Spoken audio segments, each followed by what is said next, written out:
5 شهور باخد مكملات الحديد عشان يزيد وفي الاخر بيقل مش بيزيد. ولادي طول الوقت بيعانوا من الانيميا، ومهما اديتهم مكملات برضو الانيميا ما بتتحسنش، ولا عيب فيا ولا الادويه بقت مغشوشه. وده كان كلام الحاله لما جات لي وقالت لي انا تعبت جدا ومش عايزه اخد اي فيتامينات تاني، انا مهما اخدت مفيش. استني بس، قبل ما تزعلي من الحديد سالتي نفسك انت بتاخدي الحديد امتى؟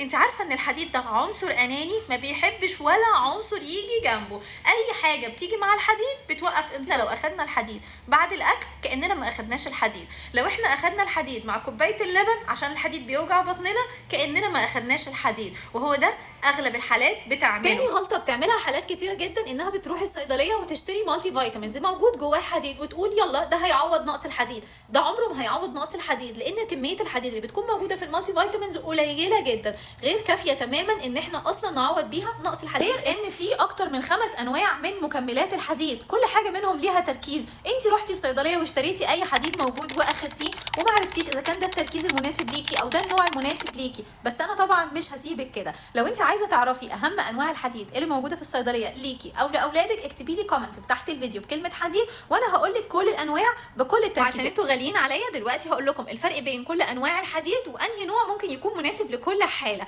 وكمان العلم دايما بيتطور، وعشان احنا عندنا كل جديد هقول لك ان دلوقتي بقى في انواع ينفع تتاخد مع الاكل. اول نوع من الحديد وده اكتر نوع كلنا بنستخدمه هو الفيرس سلفيت. الفيرس سلفيت بصراحه هو اكتر نوع بيتعب كمان المعده، وطول الوقت بيحسسك ان انت معدتك مقلوبه وفي احساس بالامساك طول الوقت، وعشان كده احنا بنقول ان احنا ممكن ناخده بعد الوجبه بساعتين. وفي حوالي 20% حديد فعال. كمان عندنا الفيرس جلوكونيت في حوالي 12% حديد فعال، وده اقلهم في الاعراض الجانبيه اللي بتحصل على المعده والامساك. لكن المفاجاه الخطيره بقى الفيرس فيماريت فيه حوالي 33% حديد فعال، وده بينفع جدا مع حالات نقص الحديد الشديده جدا، ولكن بصراحه هو بيتعب المعده. ما عجبتكش الحكايه دي؟ مش عايز تتعب خالص؟ انا دلوقتي جايبه لك نوعين من الحديد ينفع فعلا ناخدهم مع الاكل لان هم بيحافظوا على ثباتهم، وهم الايرن بولي مالتوز والايرن باي جلايسينيت، ودي موجوده في مركبات بدات تنزل للماركت. ولو انتم محتارين تعرفوا اسامي المكونات دي اكتبوا لي كومنت تحت الفيديو بكلمه حديد وهكتب لكم كل المكملات دي. المكملات دي ينفع تتاخد مع الاكل، لكن بقيه الانواع الثلاثه الاولانيه ما ينفعش تتاخد مع الاكل، بس ينفع تتاخد مع فيتامين سي،